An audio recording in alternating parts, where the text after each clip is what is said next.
कारंजा लाड शहरात अनेक दिवसांपासून बेवारस कुत्रे जागोजागी भटकताना दिसत आहेत. हे बेवारस कुत्रे कोणत्याही दुचाकी आणि चारचाकी वाहनांच्या मागे धावतात, पायदळी चालणाऱ्या व्यक्तींच्या किंवा जनावरांच्या अंगावर सुद्धा येतात.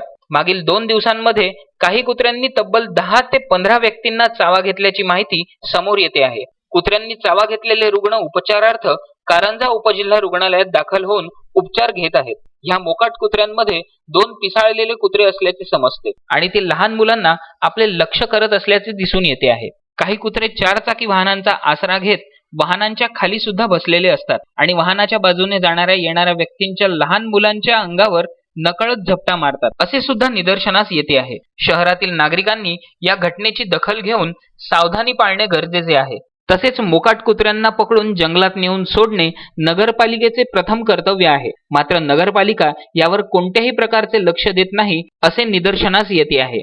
अक्षय लोटे, विदर्भ न्यूज, कारंजा लाड.